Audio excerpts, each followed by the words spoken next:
Hello, Night Nation. I'm Trey Strelko, joined by Adam Eaton and ESPN Plus' Stephen Branca. Welcome to this Sons of UCF Extra, a review of the 2022 UCF baseball season. Knights knocked out by Houston in the American Athletic Conference Championship 9-6 in the second game on Saturday. And Stephen, it all played out like we had talked about. You didn't want to be in that loser's bracket. You wanted to keep going on in that winner's bracket.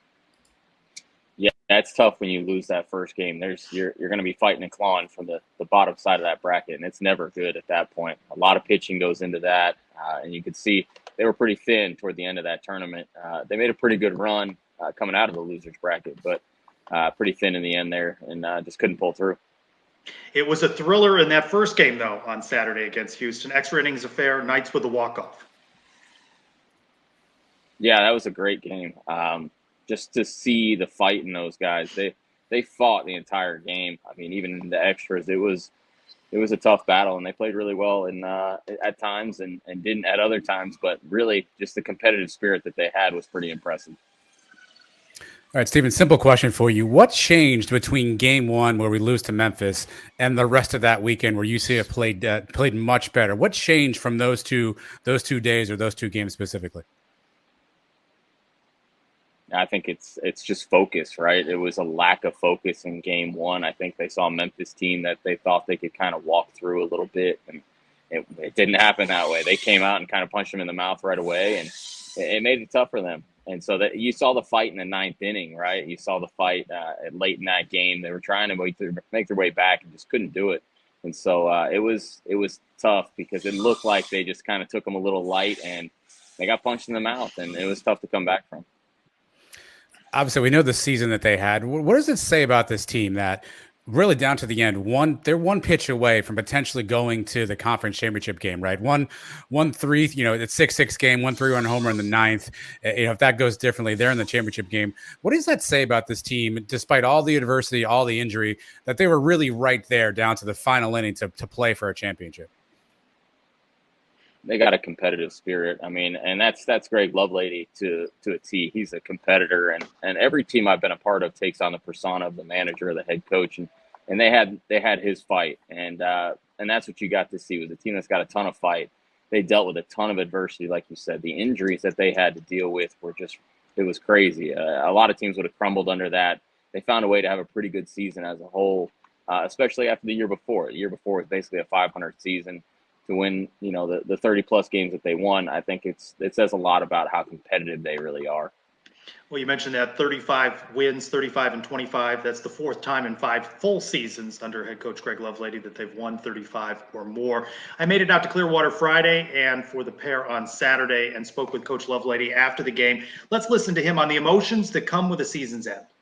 I know that it's an emotional, anytime you finish the season with a loss, it's an emotional time, guys crying and guys knowing that their careers might be over, and some guys think that their UCF careers might be over, and it's sad, and but at the same time, man, I'm just proud of the kids. And Stephen, you had said to me, as long as the bats were going, it gave them a fighting chance. Certainly we saw from Alex Freeland, Ben McCabe, the bats were really popping.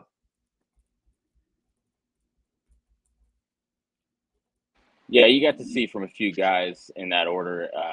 They had a ton of juice. I mean, you saw some home runs. You saw guys that showed up in the tournament. Alex Freeland's one of those guys that no matter how big the stage is, he's going to show up, and that's what you got to see out of him. Hitting home runs from both sides of the plate. He's going to be a guy that when he's gone, he's going to be missed sorely for sure. We didn't see much of Connor Staine, a short outing during the week, and question came up, would we see him on Saturday in that second game? Coach Lovelady indicated, thought process being might get a chance to see him on Sunday. What do you think? It feels like we didn't see enough Connor Staine in this.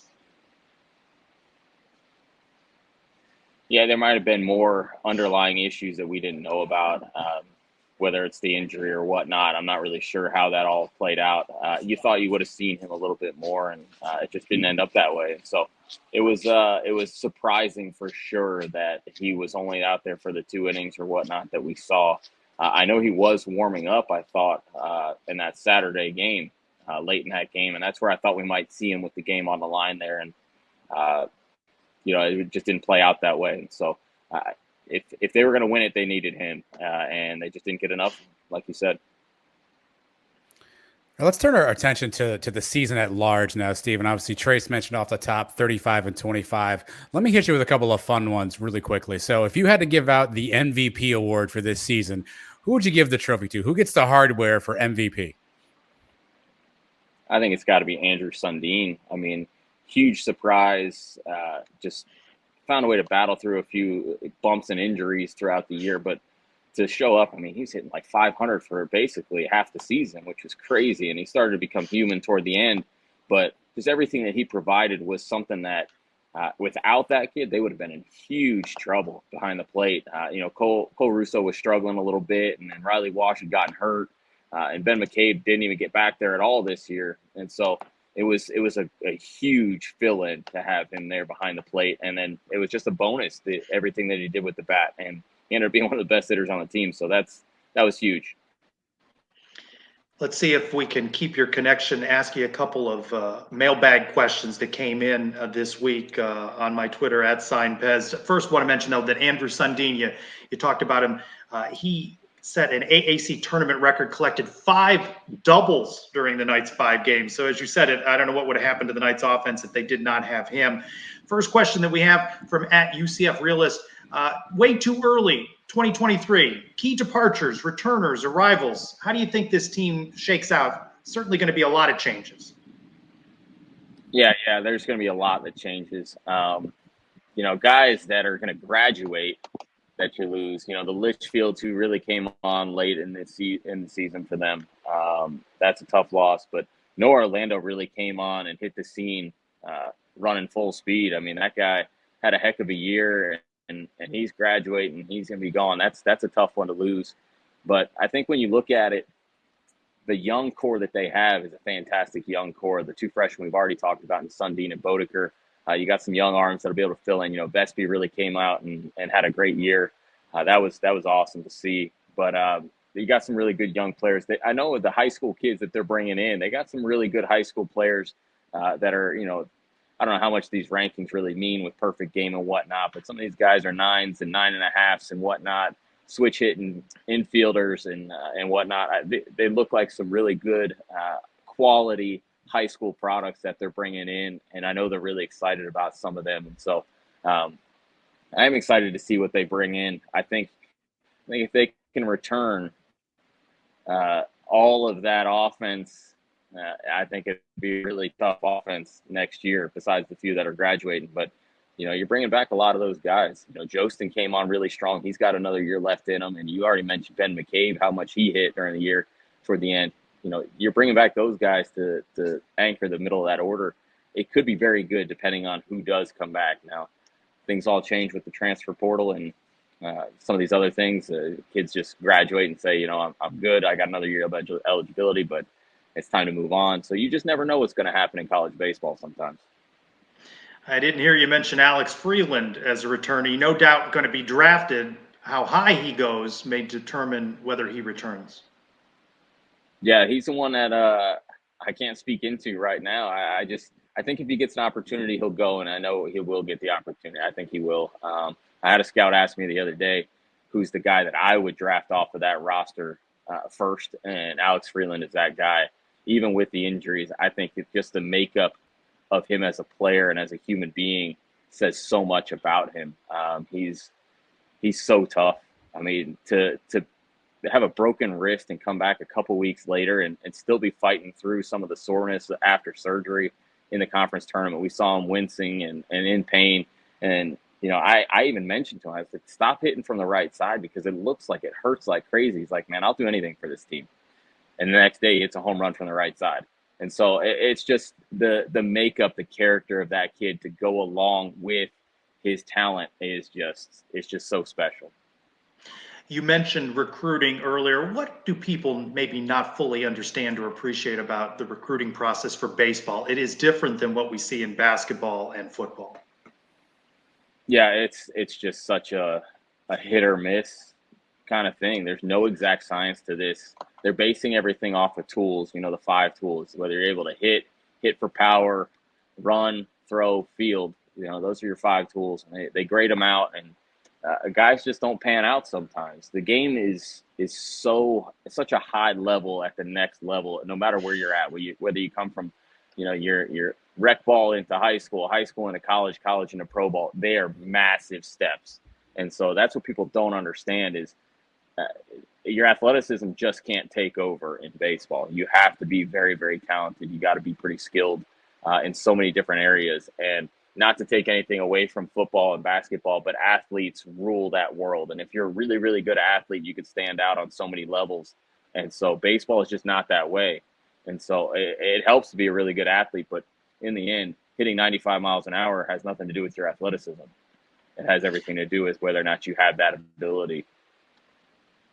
One more from the mailbag, and then we'll let you go. From at Brian Huey wants to know, why does Coach Lovelady coach first base when most head coaches coach third or coach from the dugout? Do you have insight on that? Yeah, I got a ton of insight on that.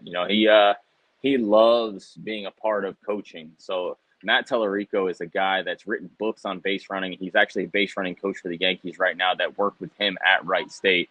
And so he loves the base running side of things. So he wants to be hands-on over there and be able to be in the base runner's ear about some things that he sees. But he also sees it very valuable to see hitting coach Ted Tom in the dugout to work with those hitters with what he's seeing from the pitcher, whether it's tendencies and what they're throwing, or mechanically what hitters may have done their last at bat. Hey, here's a minor adjustment here.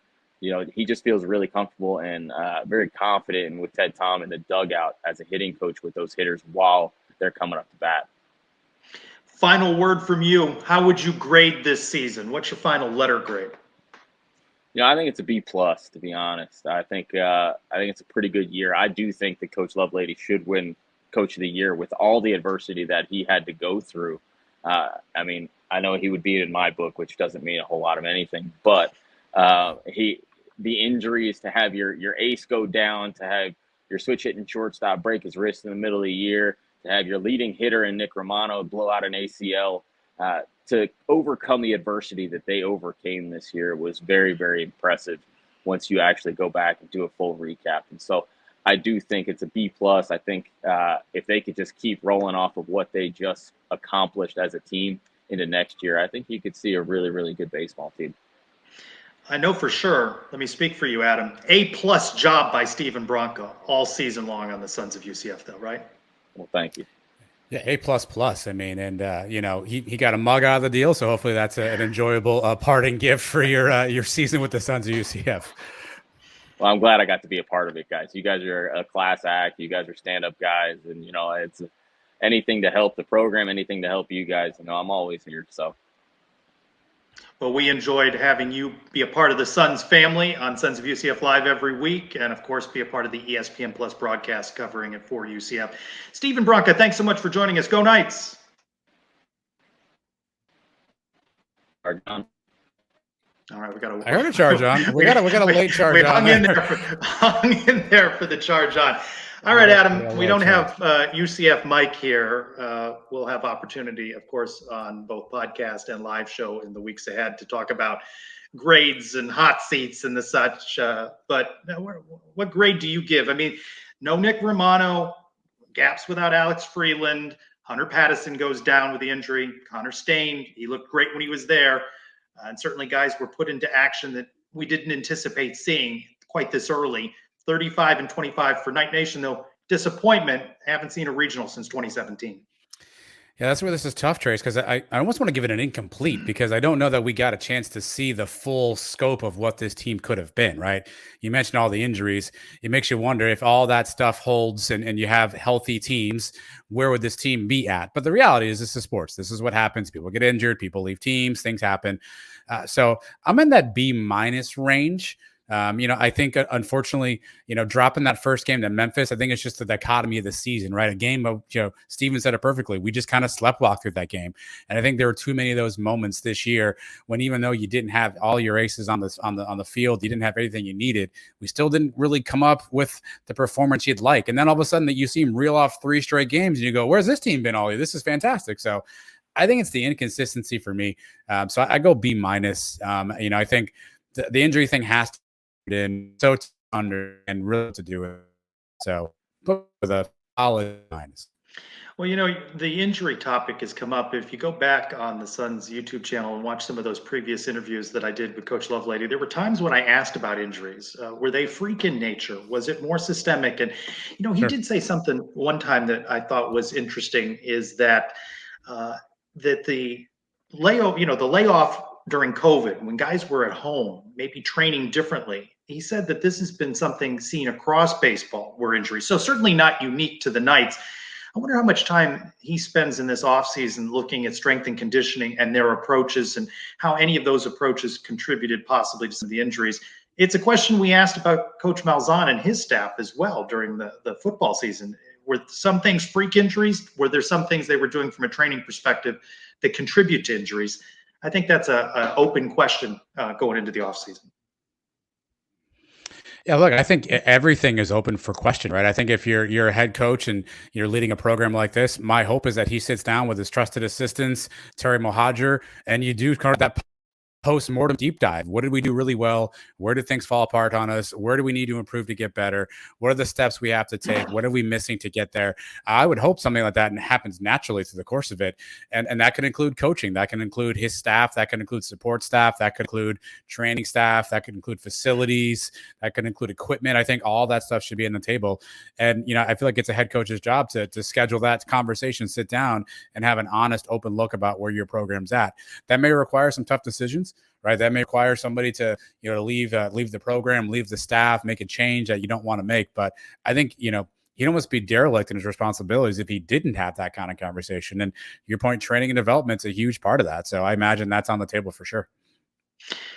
As always, going to be changes in the offseason. 35-25. They make a little bit of a run in the AAC championship. Of course, East Carolina is the AAC champion. Into the NCAA Regional one-bid league. So not the strongest year.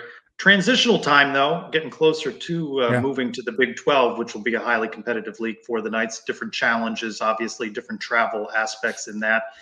I don't know, B+, that seems a little generous, on the part of Stephen, but they certainly did face adversity. Up and down season, that is for sure for the Knights.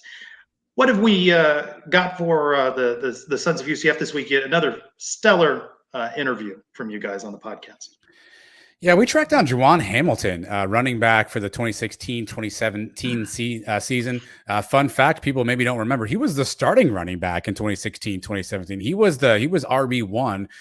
Fourth play of that 2017 season, game 2, breaks his ankle, goes down, and never comes back to UCF, goes on to have a good career at James Madison, Eastern Michigan. And so we tracked him down and just kind of talked about his 2 years at UCF. He was a part of that 16 class, that kind of does the turnaround, gets us back in the win column. And then kind of the emotions of seeing your team have the ultimate success and not being able to be there every day to be a part of it, not being able to be part of the program. He spoke pretty honestly about some personal things he went through and the way he handled some situations. He's got some regret, I think, about the way his tenure at UCF ended. And I think he looks back at that now and recognizes some of the bad decisions and choices he made and recognizes that took him away from the team and the brothers he loved. But when you hear him talk about the injury and where that left him mentally, it's a really interesting conversation. I think we often just talk about these folks as names, right? They're just names on the live show. This guy, this guy, this guy. Then you forget the human nature behind it. So it was good to catch up with him again. He was running back 1. He was the guy we were all excited about in 2017. We thought he was going to be the running back. He goes down, and that opens the doors for some other names that now are infamous, from a UCF perspective. Adrian Killens, obviously, had a great career. And unfortunately, the late, great Otis Anderson, capitalizes on getting his snaps, his reps as well. So it was an interesting conversation. Glad we could catch up with Juwan. Of course, you can find that episode 182, wherever you get your downloadable content. Also, always available at twonightsmedia.com and as well the Sons of UCF YouTube channel. Have you subscribed yet? Please do. We want to give away those Yeti mugs to some lucky winners when we hit 450 subscribers, I believe it is, right? That's what we're going with there. Sure, 500, 450, whatever. No, we're going to give them away. You just need to subscribe. Give us those 5-star reviews. Be sure to catch us live show during the week, podcast as well, and of course we'll welcome back in UCF Mike. Trace, can we tell people now? We're going to release this probably. We're recording this on Wednesday afternoon. It'll probably be out later Wednesday night. Thursday, we have a live show coming up. we don't want to reveal too much, but we've got a really interesting jam-packed agenda of guests, of conversation topics, newsworthy items. This might not be a show you want to miss. I don't know what your plans are, out there in the world. Thursday, 8 p.m., Facebook, Twitter, YouTube. I don't know. Just maybe tune in. You never know who's going to pop by. So we're not allowed to reveal guests. Is it that jinx? We worry about that. I got the jinx. Yeah, I'm a huge jinx fan. I think the Sons of UCF appear to be a jinx, as you'll learn at some point here. But just big names, folks good stories. It's an eclectic group of individuals together. So just make plans. Clear your calendar. Tell your friends and family you're busy. 8 to 9, Facebook, YouTube, Twitter. If for some reason you miss it, shame on you.